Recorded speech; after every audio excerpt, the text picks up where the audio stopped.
In this video, we're going to explore the topic of creativity and design thinking. We're going to try to define what creativity is, and we'll understand how that differs from innovation. Then we'll look at the design thinking process and how it can be used to create innovative ideas.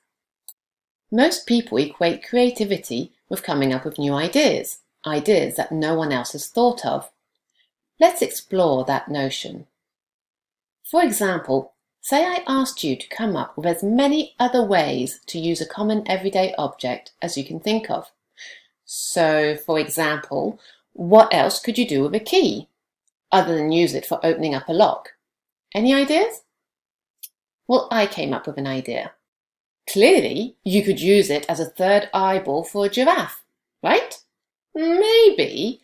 That's sort of interesting. It's new. I'm assuming that no one else thought of that. But does it have any value? No, it's just weird. Because if you have a new idea that isn't practical, then it's of no use to you. An idea has to be actionable for it to have value, no matter how creative it is. So now, if I had said you could bend a key and use it as a wall hook, or you could file it and use it as a pocket knife, or you could use it as a fishing weight, those ideas all work. They might not be quite as creative as a giraffe, but they have more value because they are actionable. So I would suggest that creativity is completely overrated. Suppose you know two artists. One tells you an idea for a great painting, but he does not paint it. The other has the same idea and paints it. You could easily say the second man is a creative artist. But could you say the same thing about the first man?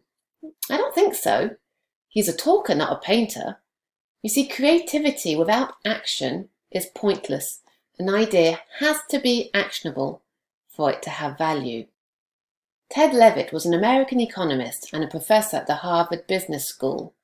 He argued that creativity can actually be destructive to businesses. Creative thinkers can inspire abstract chatter rather than purposeful action by failing to take into account the practical matters of implementation. So he would argue that a creative idea needs to be actionable for it to have value. There's another word for that: innovation. To be innovative, an idea has to be creative and actionable. That's what we should strive for, not creativity. In fact, Ted Levitt said, creativity is thinking up new things. Innovation is doing new things. So how do we strive for innovation? Well, don't worry, there's a process that we can follow. That process is called design thinking, and it's a process that anyone can use to solve problems creatively. What is design thinking? Let's first look at what it isn't. Here's a quote from Steve Jobs.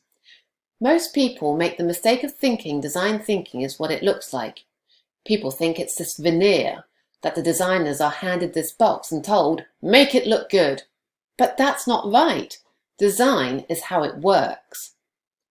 You see, most people think that design is all about looks, but it isn't. It's about solving problems in new and appropriate ways.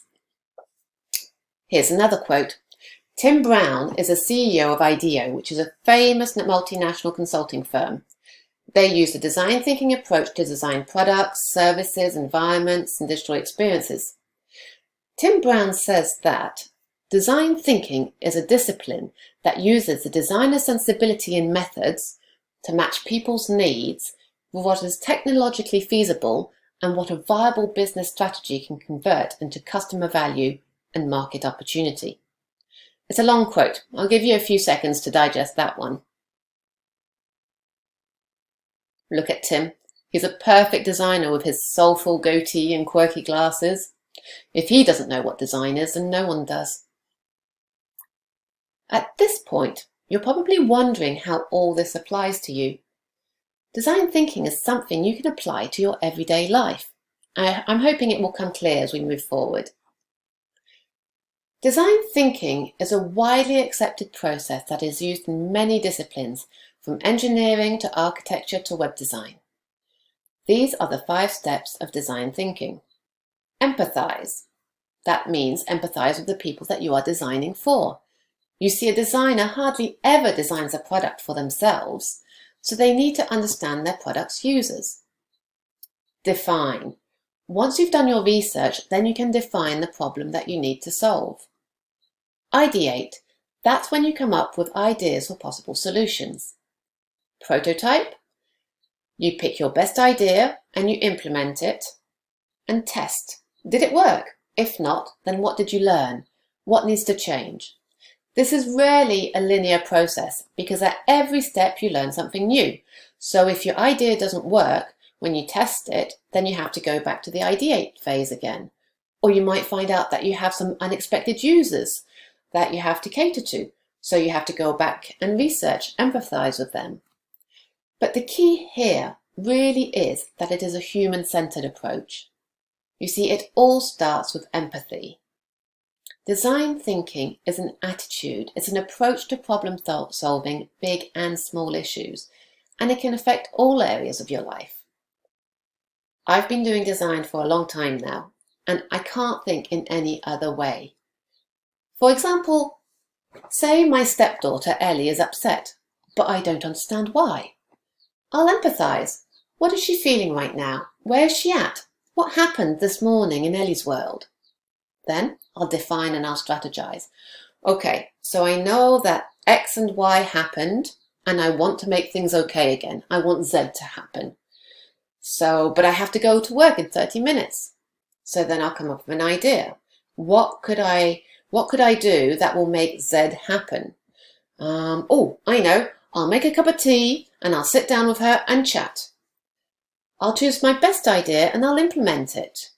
And if it doesn't work, then at least I've learnt from it and I can redefine the problem and try out another idea. Now you might be thinking, well, great, but how do you actually come up with ideas? Creative ideas don't just pop into your head from nowhere while you're having a shower. That is a myth.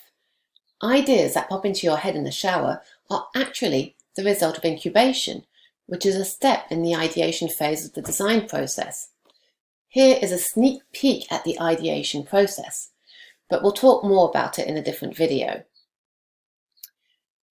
Preparation, incubation, illumination, and verification.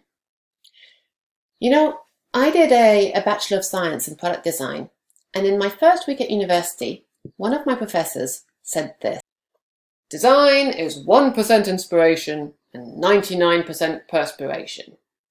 The professor's name was Paul Turnock, and I never forgot what he said. He was right.